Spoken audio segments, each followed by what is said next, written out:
अस्सलाम वालेकुम नाजरीन, आप देख रहे हैं नया पाकिस्तान और मैं हूं शहजाद इकबाल। इंग्लैंड के खिलाफ शिकस्त कोई बड़ा धचका नहीं है, बस आपने घबराना नहीं है और आपने परेशान नहीं होना। ये मशवरा कप्तान बाबर आजम ने अपने प्लेयर्स को पहले वनडे में शिकस्त के बाद दिया था, मगर कप्तान के मशवरे के बावजूद दूसरे वनडे में भी खिलाड़ी घबराए घबराए दिखाई दिए और दूसरे वनडे में भी पाकिस्तान बुरी तरह हार गया। वैसे तो इस सीरीज में घबराने का हक इंग्लैंड के खिलाड़ियों का बनता था, क्योंकि इंग्लैंड की असल टीम कोविड आउटब्रेक की वजह से सीरीज से आउट हो गई थी और सिर्फ दो दिन के अंदर एक नई और ना तजर्बेकार टीम बनाई गई, जिसमें 5 खिलाड़ी ऐसे थे जिन्होंने कभी वनडे क्रिकेट नहीं खेली थी। उन्होंने सीरीज में अपना डेब्यू किया, मगर इसके बावजूद इस सीरीज में अब तक जिस तरह के खेल का मुजाहरा पाकिस्तान के तजर्बेकार खिलाड़ियों ने इंग्लैंड की ना तजर्बेकार टीम के खिलाफ किया है, इसने पाकिस्तानी खिलाड़ियों के पोटेंशियल, कौमी टीम की सिलेक्शन, कोच और सेलेक्टर्स के माइंडसेट और पूरे बोर्ड की कारकर्दगी को बेनकाब करके रख दिया है। इंग्लैंड के हाथों सीरीज में शिकस्त के बाद पाकिस्तानी शायकीन गम और गुस्से का इजहार कर रहे हैं। सोशल मीडिया पर कोई हेड कोच मिसबाह उल हक को और कोई बॉलिंग कोच वकार यूनुस को निशाना बना रहा है, कोई खिलाड़ियों की काबिलियत पर तनकीद कर रहा है, कोई पाकिस्तान क्रिकेट बोर्ड की इंतजामी कारकर्दगी पर सवाल उठा रहा है, तो कोई कौमी क्रिकेट टीम के बैटर इन चीफ यानी कि वजीर आजम इमरान खान से टीम की शिकस्त पर जवाब मांग रहा है। पाकिस्तान 47 सालों में इंग्लैंड से कभी वनडे सीरीज नहीं जीता है, मगर फैंस की अक्सरियत की राय ये थी कि सीरीज जीतने का इससे अच्छा मौका शायद ही पाकिस्तान को मिलता। लेकिन कौमी टीम ने इंग्लैंड की सेकंड क्लास टीम के खिलाफ थर्ड क्लास कारकर्दगी दिखाई है और इस कारकर्दगी पर सिर्फ शायकीन ही नहीं बल्कि साबिक क्रिकेटर्स ने भी कौमी खिलाड़ियों को तनकीद का निशाना बनाया है और सख्त तनकीद की है उनकी काबिलियत और कारकर्दगी पर। वो क्या कहते रहे, सुनिए। आपने सुना कि रमीज राजा कह रहे थे कि इनफ इज इनफ, अभी मामला ठीक नहीं किए तो कभी कुछ ठीक नहीं होगा। साबिक क्रिकेटर्स कोचेस के माइंडसेट को तब्दील करने पर भी जोर दे रहे हैं और ये बहुत अहम बात है, क्योंकि जब मिसबाह उल हक को हेड कोच लगाया जा रहा था उस वक्त भी उनकी तैनाती पर सवालात उठाए गए थे। इसमें तो कोई शक नहीं है कि मिसबाह उल हक टेस्ट क्रिकेट में एक बेहतरीन प्लेयर और कप्तान थे, लेकिन वाइट बॉल क्रिकेट में उनकी अप्रोच और माइंडसेट को लेकर हमेशा सवालात उठते रहे हैं और ये तनकीद होती रही है कि वो बहुत डिफेंसिव गेम खेलते हैं। तो उन्हें टेस्ट क्रिकेट समेत अगर वाइट बॉल क्रिकेट का कोच बनाया जाएगा तो कौमी टीम के एटीट्यूड में बेहतरी कैसे लाई जाएगी। इसी तरह वकार यूनुस के बतौर बॉलिंग कोच तकर्रुरी पर भी कई सवालिया निशान है, क्योंकि पिछले 15 सालों में बुरी कारकर्दगी के बावजूद उन्हें 2 बार हेड कोच और 3 बार बॉलिंग कोच बनाया गया है। कोचिंग स्टाफ के अलावा कौमी टीम की सिलेक्शन पर भी शदीद तनकीद की जा रही है। शादाब खान, फ़हीम अशरफ, इमाम उल हक और हारिस रऊफ मुसलसल बुरी फॉर्म में हैं और इन चारों खिलाड़ियों ने ना हालिया PSL में अच्छा परफॉर्म किया और ना ही इनकी ODI में हालिया कारकर्दगी ज़्यादा अच्छी रही है, मगर इसके बावजूद उन्हें मुसलसल चांस दिए जा रहे हैं। शादाब खान को टीम में इसलिए शामिल किया जाता है कि वो बॉलिंग के साथ बैटिंग भी कर लेते हैं, मगर इन्होंने आखिरी 13 इनिंग्स में सिर्फ 15 की औसत से रन स्कोर किए हैं और 13 विकेटें ली हैं। फ़हीम अशरफ को भी ऑलराउंडर की कैपेसिटी में खिलाया जाता है, मगर आखिरी 15 वनडे इनिंग्स में उनकी बैटिंग की औसत सिर्फ 10 रन की है, जबकि उन्होंने सिर्फ 5 विकेटें हासिल की हैं। 15 इनिंग्स में 5 विकेटें हासिल की हैं।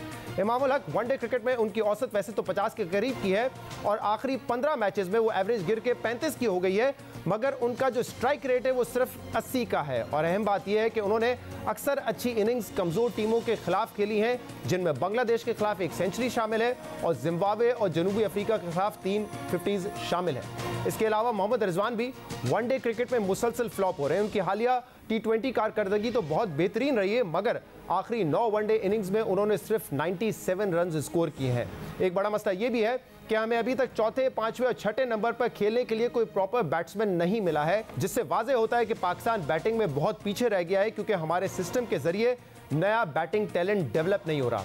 वैसे तो हार जीत किसी भी खेल का हिस्सा है, लेकिन इस शिकस्त ने सबको हैरान करके रख दिया है, क्योंकि इंग्लैंड की इस टीम में सिर्फ कप्तान बेन स्टोक्स ऐसे खिलाड़ी हैं जिन्होंने 100 मैचेस खेले हैं, जबकि बाकी 10 खिलाड़ियों ने कुल मिलाकर सिर्फ 55 वनडे मैचेस खेले हैं। जबकि इसके मुकाबले में पाकिस्तानी प्लेयर्स का जो तजुर्बा है वो 416 मैचेस का है, मगर इस तजर्बे के बावजूद पाकिस्तान दोनों मैचेस में बुरी शिकस्त का सामना करना पड़ा है और इसीलिए सवाल उठ रहे हैं कि टीम की मुसलसल बुरी कारकर्दगी और इंग्लैंड से सीरीज में शिकस्त का जिम्मेदार कौन है। मसला मैनेजमेंट का है या कोचेस का, या हमारे खिलाड़ियों का टैलेंट और पोटेंशियल ही इतना है जिनसे इससे ज़्यादा उम्मीद लगाना शायद उन्हीं के साथ ज्यादती होगी। इन मामलात पर तफसील से बात करेंगे, जिसके लिए हमें ज्वाइन किया है पाकिस्तान के साबिक टेस्ट प्लेयर सकलैन मुश्ताक ने। हमारे साथ पाकिस्तान के साबिक टेस्ट प्लेयर आकिब जावेद साहब भी मौजूद हैं। आप दोनों का बहुत बहुत शुक्रिया शो पर ज्वाइन करने के लिए। सकलैन साहब, पहले आपकी तरफ आऊँगा क्योंकि आप पीसीबी के head of international player development program को भी देख रहे हैं। ज़रा बताइएगा, इस वक्त बड़ा गुस्सा है और हैरानी भी है लोगों को कि इंग्लैंड की एक बहुत ही वीक टीम थी, ना तजुर्बेकार टीम थी, उससे पाकिस्तान कौमी टीम कैसे हार गई। एक्सपर्ट्स की एक राय है, फैंस की एक राय है, आप क्या समझते हैं, जिम्मेदार कौन है इसका? बिस्मिल्लाहिर्रहमानिर्रहीम। देखिए, मैं सारा प्रोग्राम सुन रहा था, बहुत सारे सवालात हैं, टाइम महदूद है। बहरहाल मैं आपको बताऊं, मैं इंग्लैंड की टीम का तकरीबन 3.5 साल तक इनका एक हिस्सा रहा। इनके जब ये बांग्लादेश से टीम हारी 4-5 साल पहले 2015 वर्ल्ड कप में गालिबन, तो उसके बाद से इन्होंने सोचा कल्चर चेंज किया जाए, वर्ल्ड कप को सामने रखा जाए, और उसके मुताबिक उन्होंने एक विजन लेके आए कि इस विजन के मुताबिक हमने चलना है। अच्छा, उस विजन को सामने रखते हुए देखें, इंग्लैंड की टीम बांग्लादेश से हारी। मैं पहले वेस्ट इंडीज के साथ कोच था, उससे 2 साल पहले, तो इंग्लैंड की टीम स्कॉटलैंड से हारी वहां पे। उसके बाद इन्होंने सोचा, उन्होंने कहा कि नहीं, अब हमें इसको सीरियसली लेना और वर्ल्ड कप जीतना है। और वर्ल्ड कप जीतने के लिए उन्होंने पूरा जो उनकी एक रजीम थी, उनको 4 साल का अरसा दिया, बल्कि 4.5 साल का अप्रॉक्सीमेटली अरसा दिया कि आप इस टीम को, इयन मॉर्गन को और जितना भी स्पोर्ट्स स्टाफ था उनको बुलाया और उनको कहा जी कि हमारा विजन ये है कि हमने वर्ल्ड कप जीतना है रिगार्डलेस, उसके लिए टीम तैयार की जाए। 4.5 साल की अनथक मेहनत, स्पोर्ट्स स्टाफ की रिसर्च और उनके ऊपर जितने भी उनको अपॉर्चुनिटीज़ क्रिएट किए गए, आइडेंटिफाई किए गए प्लेयर्स, सारा काउंटी सिस्टम, सारे जितने भी स्पोर्ट्स स्टाफ थे, सब अलाइंड हुए विजन की तरफ और सब ने मिलकर काम किया। और 4.5 साल की मेहनत के बाद वर्ल्ड कप जीता। और वर्ल्ड कप जब जीते, उस ड्रेसिंग रूम में मैं भी था और 3.5 साल मैंने भी गुजारे इनके साथ। जब आप कोई विजन तय करते हैं, आपको एक टाइम लगता है। आप 1-2 सीरीज में या एक आध साल के अंदर सारी चीजों को चॉप एंड चेंज करके एकदम रिजल्ट इस तरह के नहीं ले सकते। अच्छा, अब ये जो टीम है जिसको बी ग्रेड या 3rd क्लास कहा जा रहा है, मैं आपको ये बताऊं, पार्किंसन स्पिनर है, 3.5-4 साल पहले ये लायंस में आ चुका था। ग्रेगरी जो है, ये इंग्लैंड लायंस का कैप्टन था व्हाइट बॉल का। जैक क्रॉली को ले लें और ऊपर चले जाएं, डेविड मेलान, ये शॉर्टर वर्जन में वर्ल्ड रैंकिंग में नंबर 1 भी आ चुका है। अगर आप इनकी सारी टीम देखें, अगर आप इसकी सारी टीम देखेंगे ना, तो हम तो कह तो रहे हैं कि भाई ये खेले हुए नहीं है, बट आप जब एक टीम की एक विजन बनाते हैं ना, तो आप सिर्फ 12-13 खिलाड़ियों को सामने रखते हुए अपने विजन की तरफ नहीं जाते, आप पूल ऑफ प्लेयर्स रखते हैं। तो सकलैन साहब, क्योंकि बड़ी तवील आपने जवाब दिया है और मैं आपकी बात से जो समझा हूं कि इंग्लैंड ने एक, अच्छा चले मुकम्मल कर लें।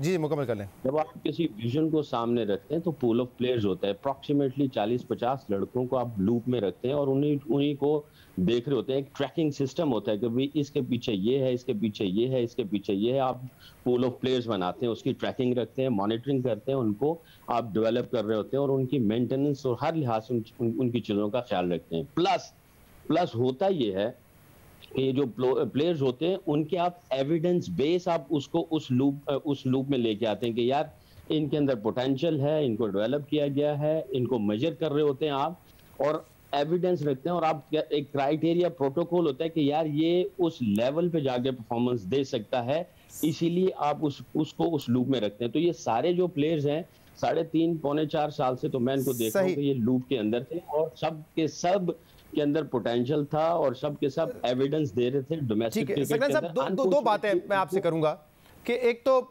17 जो टॉप प्लेयर्स थे इंग्लैंड के, वो नहीं खेल रहे थे। इसका मतलब ये जो लॉट है बेशक अच्छे प्लेयर्स होंगे, लेकिन ये इंग्लैंड के टॉप 17 प्लेयर्स नहीं है। तो पाकिस्तान जब कंपीट करने जाता है किसी भी इंटरनेशनल टीम से, वो अपनी बेस्ट टीम लेके जाता है। यहाँ पर हम इंग्लैंड की बेस्ट टीम से नहीं खेल रहे थे।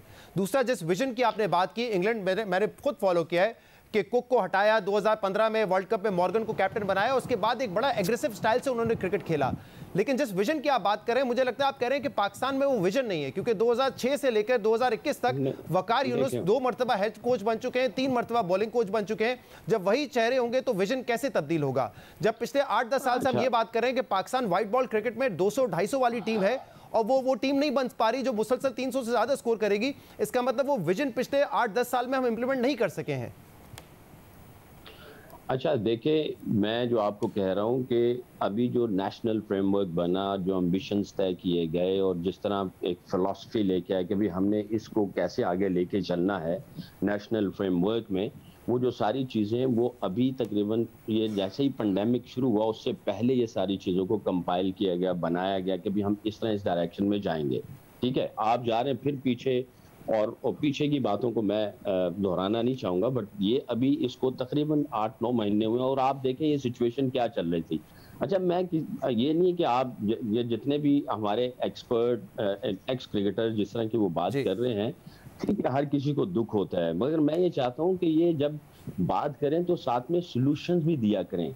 सोल्यूशंस नहीं देते, सिर्फ वो बात करके उस बात को खत्म कर देते हैं। सोल्यूशन साथ में दें। आप मुझे ये बताएं, अभी आपने सिलेक्शन की बात की, आप मुझे ये बताएं, अब आप बाहर से देखने वाला और अंदर से देखने वाला जमीन आसमान का फर्क होता है। जब आप अंदर जाके पूरे सिस्टम के अंदर खिलाड़ियों की छानबीन कर रहे होते हैं, देख रहे होते हैं, तो फिर आपका देखना कुछ और होता है। जब आप कोच होते हैं तो फिर आपका देखना कुछ और हो जाता है।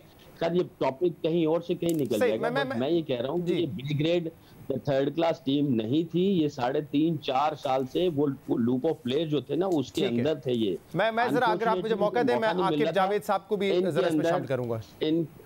इनके अंदर वो सारा पोटेंशियल था कि उस लेवल पे जाके ये परफॉर्मेंस दे सकें जी, ये उस पूल के अंदर। ठीक है, आकिब साहब आप क्या समझते हैं, जिम्मेदार कौन है इस शिकस्त का? और जैसे कि सकलैन साहब कह रहे हैं कि प्लेयर्स अच्छे थे, उनको मौका नहीं मिल रहा था, लेकिन फैक्ट तो ये है कि ये इंग्लैंड के टॉप 15-17 प्लेयर्स नहीं थे और एक मेकशिफ्ट टीम उन्होंने बनाई थी।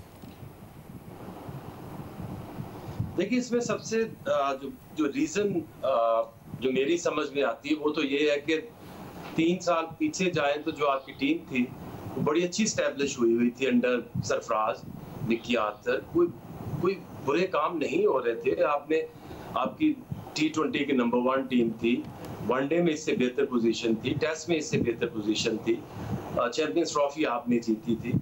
तो ये जब भी ये खत्म होती है एक गवर्नमेंट और दूसरी गवर्नमेंट आके जब ये सारा सिस्टम लपेट देते हैं, तो उससे होता क्या है कि जो प्लेयर, जो अभी सकलैन कह रहा था कि जो आपके बैकअप्स होते हैं, जो 40-50 लोग होते हैं, वो सारे के सारे चेंज हो जाते हैं। और फिर जब आपने एक एक्सपीरियंस ट्रेंड कोच था निकी आर्थर, इतने सालों से कोचिंग वो कर रहा है, उसकी जगह आपने जो रिप्लेस किया है, उसने पहले दिन जब कोचिंग की है तो नेशनल साइड के एज हेड कोच की है।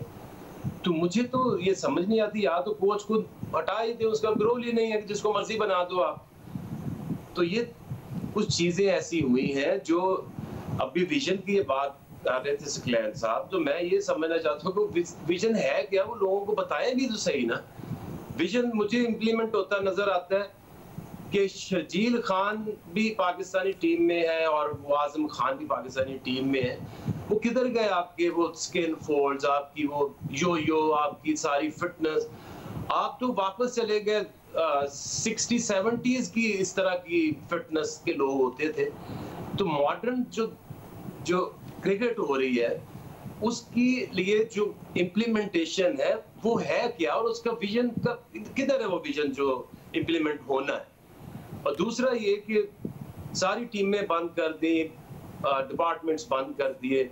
2 साल से ये सिस्टम रन हो रहा है ना 6 टीमों का। अब मुझे बताएं कि वो 6 टीमों से जो क्वालिटी क्रिकेट होनी थी, जो हुई, उसका रिजल्ट क्या निकला?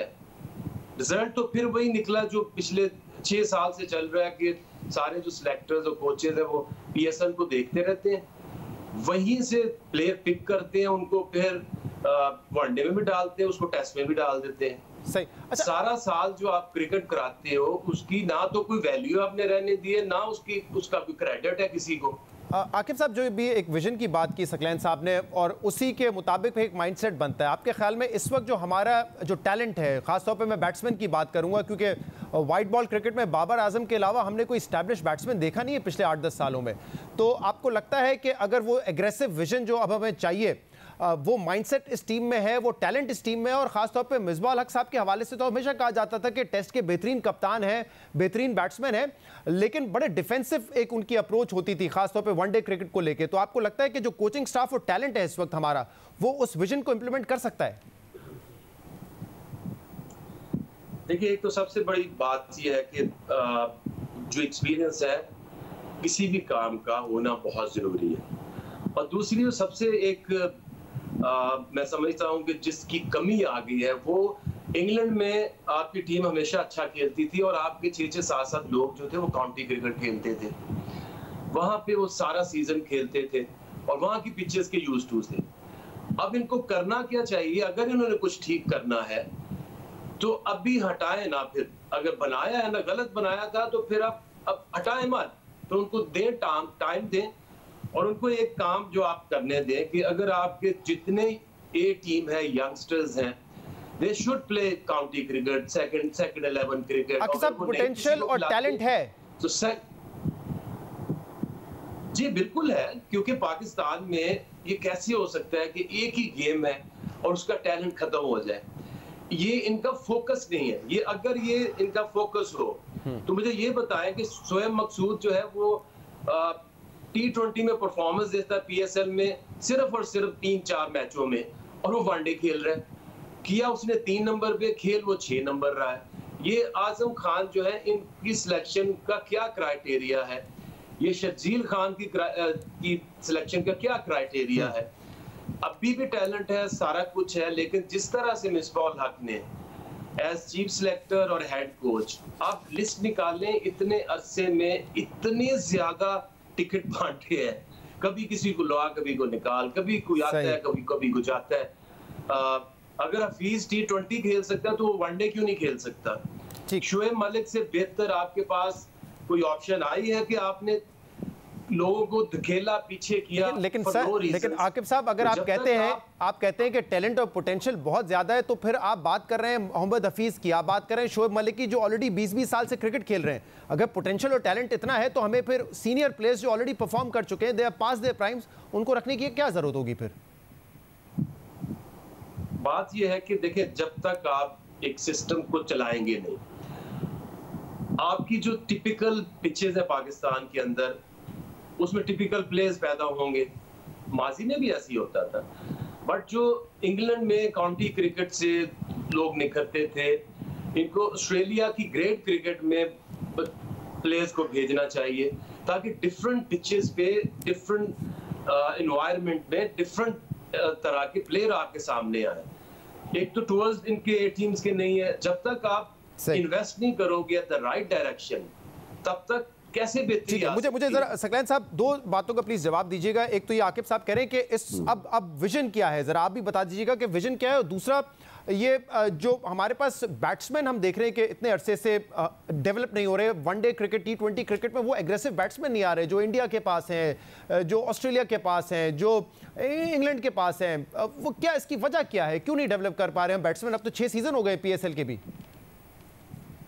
अच्छा, ये देखें, ये पिछले जब से ये नई रजीम आई है और जो विजन लेके आई है और नेशनल फ्रेमवर्क बनाया है, जो मैं अभी बात कर रहा था, तो क्योंकि टाइम मैं समझता हूँ कि आपके पास इतना इनफ नहीं है। जी आकिब भाई ने भी बात करनी है, मैंने भी बात करनी है, आपने सारी चीज़ों को सम अप करना है टाइम के अंदर। It's a huge subject to understand and to describe.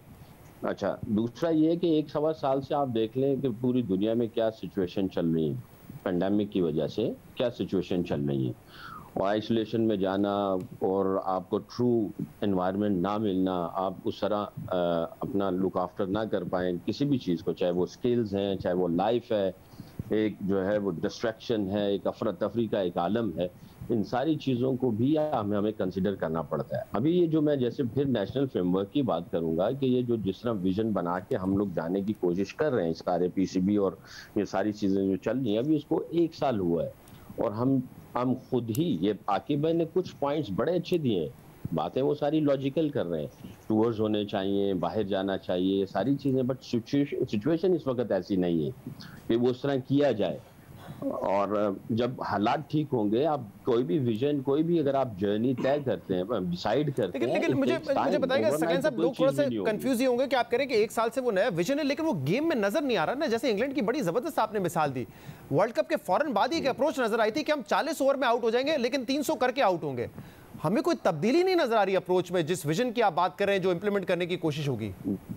देखें प्यारे भाई, जब आप इंग्लैंड में जाते हैं ना तो आपको क्लेमेटाइज होने के लिए टाइम लगता है। हम भी जब बाहर जाते थे तो पहले जाके हमें बड़ी मुश्किलात होती थी, चाहे वो स्पिनर्स हैं या फास्ट बॉलर्स हैं या बैटर्स हैं, मुश्किलात होती हैं। अब क्योंकि पेंडेमिक है, आप अभी जो अब हमारा अभी कैंप लगा हुआ है, अभी कैंप जैसे खत्म होना है, ईद की छुट्टी आनी, उसके बाद फिर इन्होंने आइसोलेशन में चले जाना है। वो जो काम किया हुआ है, इट्स लाइक ये ना, if you want to go 2 step forward, आपको फिर 2 स्टेप बैक आना पड़ता है। सकलैन साहब, ये हर टीम के लिए इस वक्त यही लॉज और यही एसओपीज है ना। न्यूजीलैंड अभी गई इंग्लैंड में, इंग्लैंड को भी हराया, वर्ल्ड टेस्ट चैंपियनशिप भी जीती, सब टीम्स के साथ बराबर ही है ना। नहीं, मैं इसमें आपकी जो बात है उसको उसमें वजन है, बट आप देखें कि ये हमारे यहाँ वो सिस्टम, जैसे आप, मैं गुजारिश कर रहा हूं कि हम उधर जाके क्लेमेटाइज होना, वो सारी चीजें करना, पेंडेमिक की वजह से सिचुएशन। बहुत शुक्रिया सकलैन मुश्ताक साहब और आकिब जावेद साहब हमारे साथ मौजूद थे, अपनी राय दे रहे थे कि इस वक्त प्रॉब्लम क्या है टीम के साथ। एडवाइस भी दी आकिब जावेद साहब ने और वजूहात भी बताई सकलैन मुश्ताक साहब ने। एक ब्रेक शामिल करते प्रोग्राम, इसके बाद मज़ीद बात करेंगे। Stay with us.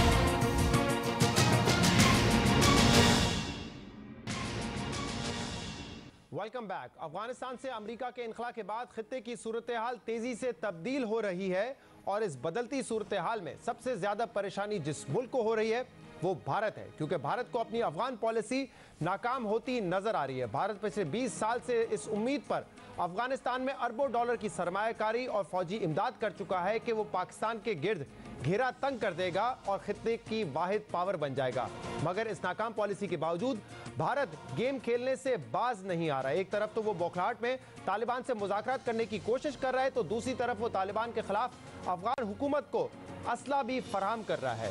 इस वक्त तालिबान और अफगान फोर्सेस में लड़ाई जोरों पर है। तालिबान कंधार के दारुल हुकूमत की तरफ तेजी से आगे बढ़े, शहर के इर्द गिर्द लड़ाई जारी है और इसी बिगड़ती सूरत हाल और अपनी नाकाम पॉलिसियों से खौफजदा होकर भारत ने अपने कौंसल खाने बंद कर दिए हैं और वहां से भारतीय सफारती और फौजी अमला नई दिल्ली के लिए रवाना हो गया है। जराये के मुताबिक 10 जुलाई को भारतीय एयरफोर्स का C-17 जहाज कंधार सिफारती अमले को लेने पहुंचा था और जराये के मुताबिक इसी जहाज में अफगान फौज के लिए असला भी लाया गया है।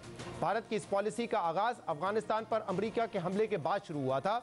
भारत ने पहले हामिद कारजाई और फिर अशरफ गनी की हुकूमत के साथ ताल्लुकात कायम किए। अफगानिस्तान में भारतीय अज़ाइम का अंदाजा इस बात से लगाया जा सकता है कि काबुल में सफारत खाने के साथ साथ 4 कौंसल खाने कायम किए गए, जो अफगानिस्तान में किसी एक मुल्क के सबसे ज्यादा कौंसलेट की तादाद है। भारत पिछले 20 साल से अपने मकासद के लिए जाराना पॉलिसी अपनाए हुए है। भारत इस वक्त अफगानिस्तान में सरमायाकारी लगाने वाला खित्ते का सबसे बड़ा जबकि दुनिया का 5वां बड़ा मुल्क है। भारत अफगानिस्तान की तामीर नौ के लिए 3 अरब डॉलर से ज्यादा की सरमायाकारी कर चुका है और 2011 में अफगानिस्तान और भारत के दरमियान स्ट्रेटेजिक मुआहदा भी तय पाया था। भारत ने अफगानिस्तान के जरिए न सिर्फ पाकिस्तान को कंट्रोल करने की पॉलिसी बनाई बल्कि सेंट्रल एशिया तक रिहाई हासिल करने के लिए भी कई मंसूबों का आगाज किया।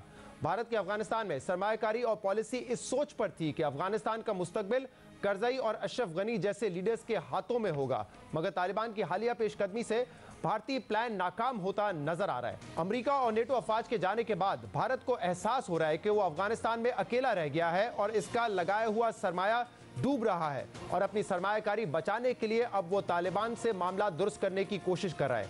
हिंदुस्तान टाइम्स की रिपोर्ट के मुताबिक भारतीय हुकूमत ने पहली बार तालिबान रहनुमाओं के साथ बातचीत की है, जिनमें तालिबान के रहनुमा मुल्ला अब्दुल गनी बरादर भी शामिल थे।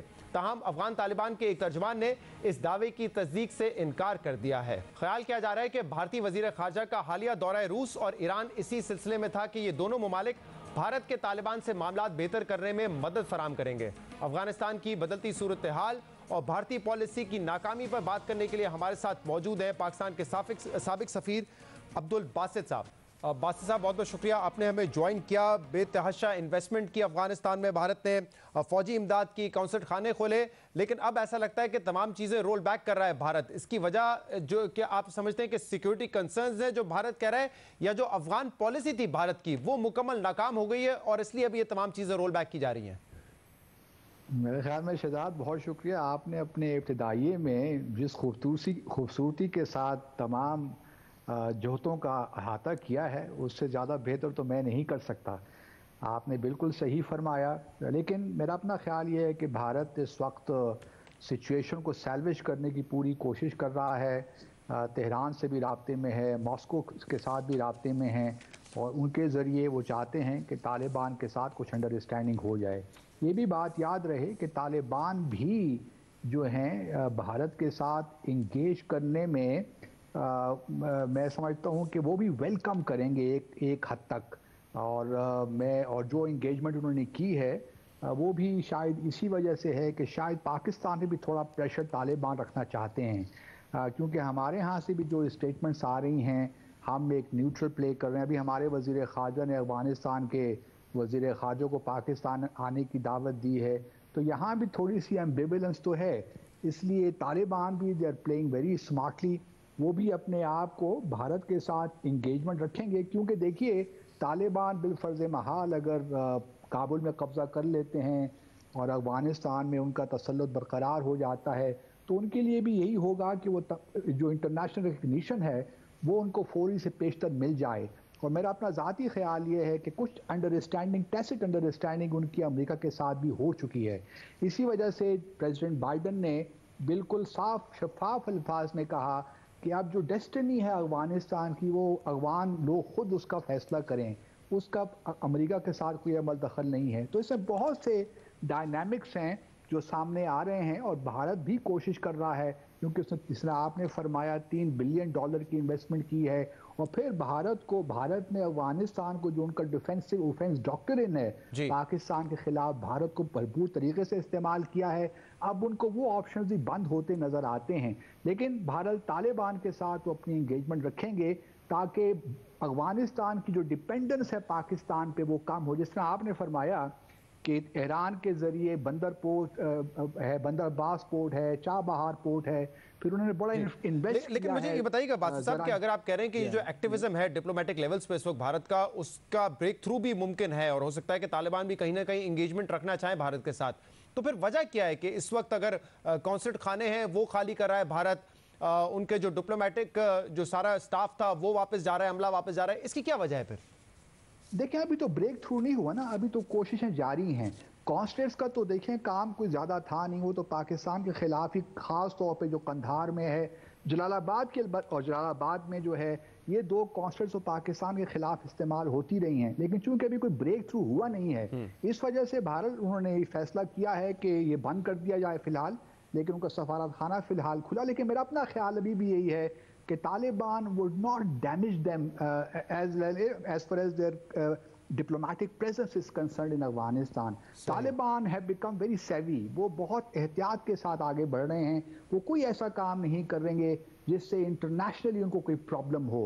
अगर मतलब अभी तो देखिए बहुत, इट्स नॉट अ शू इन, अभी बहुत से मराहिल बाकी हैं। और फिर अशरफ गनी का तालिबान से ये मुतालबा करना कि अगर आप ताकत में आ जाते हैं तो आप जो इंटरनेशनल बॉर्डर है पाकिस्तान अफगानिस्तान का, उसको ड्यूरेंट लाइन के तौर पे ही आप रखेंगे, वो तस्लीम नहीं करेंगे। तो बहुत सी अभी खदशात ये बढ़ रहे हैं, क्योंकि momentum is on the side of the Taliban, और भारत को इस चीज़ का अंदाज़ा है और तालिबान को इस चीज़ का अंदाज़ा है कि उनको भारत की भी रिकग्निशन चाहिए होगी अगर उन्होंने रीबिल्ड करना अपने मुल्क। बहुत बहुत शुक्रिया, बहुत बहुत शुक्रिया। अब्दुल बासित साहब हमारे साथ मौजूद थे, प्रोग्राम में शामिल करते हैं ब्रेक, इसके बाद एक और अहम खबर में बात करेंगे, हमारे साथ रहिएगा।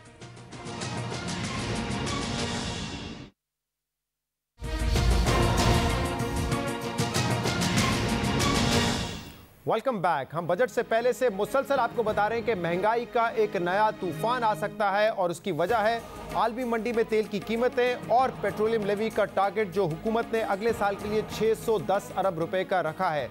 पिछले कुछ हफ्तों में हमने देखा है कि आलमी मंडी में जब तेल की कीमतें बढ़ी तो कोई ज़्यादा इजाफा यहाँ पे तेल की कीमतों में नहीं किया गया, पेट्रोल और डीजल की कीमतों में नहीं किया गया। उसकी वजह यह है कि हुकूमत के पास मार्जिन था, हुकूमत प्रेशर एब्जॉर्ब करती रही और पेट्रोलियम लेवी कम करती रही।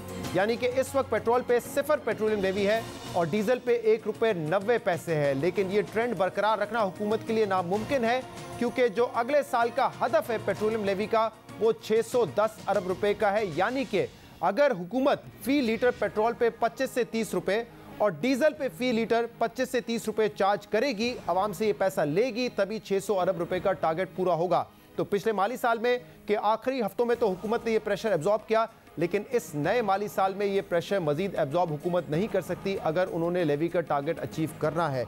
और अगर पेट्रोल की कीमतें बढ़ाई गई पेट्रोलियम लेवी की वजह से, तो इसका मतलब जो महंगाई है उसमें बेतहाशा इजाफा होगा। ऑलरेडी जो महंगाई रिकॉर्ड की गई पिछले हफ्ते SPI इंडेक्स में वो 12.28% थी। तो यानी कि अगर पेट्रोल की कीमतें बढ़ेंगी, ट्रांसपोर्ट भी बढ़ेगा, खाने पीने की अशिया महंगी होंगी, जो पावर जनरेशन है वो महंगी होगी और इसका सारा का सारा बोझ आवाम को भुगतना पड़ेगा। ये वो सवाल है जो बार बार हम वज़रा से पूछते रहे हैं कि ये कैसे मुमकिन है कि आप 25 से 30 रुपए लेवी बढ़ाएंगे और अगर ऐसा होगा तो महंगाई में इजाफा होगा। उनका क्या जवाब रहा है इस पे, सुनिए। आलमी मार्केट में तेल की कीमतें $70 फी बैरल से तजावुज कर चुकी हैं, मगर हुकूमत ने ओगरा की सिफारिशात के बावजूद पिछले 4 माह से तेल की कीमतों में इजाफा नहीं किया और हुकूमत ये बोझ पेट्रोलियम लेवी में मुसलसल कमी कर कर खुद एब्जॉर्ब कर रही है। लेकिन हुकूमत के लिए अगले माह ये ट्रेंड जारी रखना नामुमकिन हो जाएगा, क्योंकि IMF ने हुकूमत से अगले माली साल पेट्रोलियम लेवी का हदफ 600 अरब रुपए रखने का मुतालबा किया है। अगले साल 600 अरब रुपए का टारगेट है, यानी कि अगला साल शुरू होते ही कीमत बढ़ानी पड़ेगी पेट्रोल और डीजल की, क्योंकि हुकूमत को जो लेवी है वो बढ़ानी पड़ेगी। सही कहा आपने शहजाद, यकीनन एक चैलेंज है। क्रूड ऑयल की कीमत में इजाफा बरकरार रहा तो यकीनन हमें कुछ चीज़ों का सामना करना पड़ जाएगा। अगर इसमें इजाफा नागजीर हुआ तो फिर देखना पड़ेगा कि कहाँ पे और कटौती की जा सकती है। अगर आपने 600 अरब रुपए का हदफ हासिल करना है, उसका मतलब तकरीबन 30 रुपए, 25 से 30 रुपए आपको रखना पड़ेगा लेवी। तो ये तो बहुत ज्यादा इन्फ्लेशनरी होगा। अभी पेट्रोलियम प्राइसेस जो हैं वो ऊपर जा रही हैं और दूसरी प्राइसेस जो हैं हमारी फूड प्राइसेस वगैरह नीचे आ रही हैं।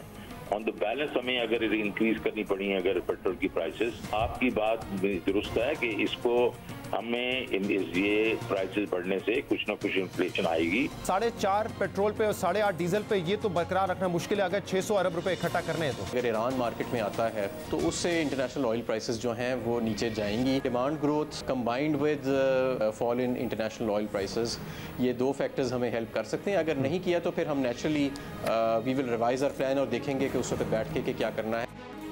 हुकूमती वज़रा मान रहे थे कि ये बहुत बड़ा चैलेंज होगा, ये इन्फ्लेशनरी भी होगा, इससे महंगाई भी होगी, लेकिन जो वाहिद उम्मीद थी वो ये थी कि इंटरनेशनल मार्केट में तेल की कीमतें नीचे आएंगी तो फिर शायद जो बर्डन है वो पास करना नहीं पड़ेगा आवाम पर, क्योंकि जो तेल की कीमतें हैं वो कम हो जाती है फिर लेवी लगाने की गुंजाइश पैदा हो जाती है। लेकिन ऐसा हो नहीं रहा है। हमाद अज़हर कह रहे थे कि ईरान की सूरत हाल अगर अमेरिका से तय पा जाती है, जो न्यूक्लियर डील है वो दोबारा बहाल हो जाती है, अमेरिका ईरान पर से सैंक्शंस ख़त्म कर देता है तो शायद तेल की कीमतें नीचे आएंगी, लेकिन ऐसा हुआ नहीं है। 6 राउंड्स हो चुके हैं अब तक नेगोशिएशंस के। आखिरी राउंड वियना में हुआ था लेकिन वहाँ पर भी कोई ब्रेक थ्रू नहीं हुआ। और अब जब ईरान के नए प्रेसिडेंट इब्राहिम रईसी आए हैं जो कि एक हार्ड लाइनर माने जाते हैं, तो सवाल उठ रहा है कि आगे ये नेगोशिएशंस मजीद कैसे बढ़ेंगी। दूसरा, ओपेक कंट्रीज़ में खासतौर पर सऊदी अरब और UAE के दरमियान इख्तलाफात हैं। सऊदी अरब ये चाहता है कि जो तेल की पैदावार है वो आहिस्ता आहिस्ता बढ़ाई जाए ताकि तेल की कीमतें आलमी मंडी में क्रैश ना कर जाएं, जबकि UAE चाहता है कि जो उसका आउटपुट है, उसकी जो पैदावार है, उसके कोटे को बढ़ाया जाए। और अगर ऐसा होता है तो फिर जो आउटपुट है ओवरऑल दुनिया में जो प्रोडक्शन है या पैदावार है तेल की वो बढ़ जाएगी और सऊदी अरब इसकी मुखालफत कर रहा है। तो इस वजह से भी तेल की कीमतें आलमी मंडी में बहुत ज़्यादा वॉलेटाइल हैं। तो अब 15 जुलाई को ये फैसला करना है कि क्या हम पेट्रोलियम लेवी को 0 पर रखेंगे पेट्रोल पर और डीजल पर 101 रुपये 90 पैसे रखेंगे या इसको बढ़ाएंगे, क्योंकि इस सहमाई का जो टारगेट है वो 150 अरब रुपए का है, पूरे साल का टारगेट 600 अरब रुपए का है। और अगर IMF को कन्विंस करना है कि इस बजट के जरिए हम रेवेन्यू कलेक्शन कर सकते हैं तो फिर हुकूमत को पेट्रोलियम लेवी बढ़ाना पड़ेगी ताकि सहमाई का टारगेट अचीव हो और IMF को कन्विंस किया जा सके कि आगे भी हम रेवेन्यू इकट्ठा कर सकेंगे। आज के प्रोग्राम में इतना ही। शो से इजाज़त दीजिए। अल्लाह हाफिज़।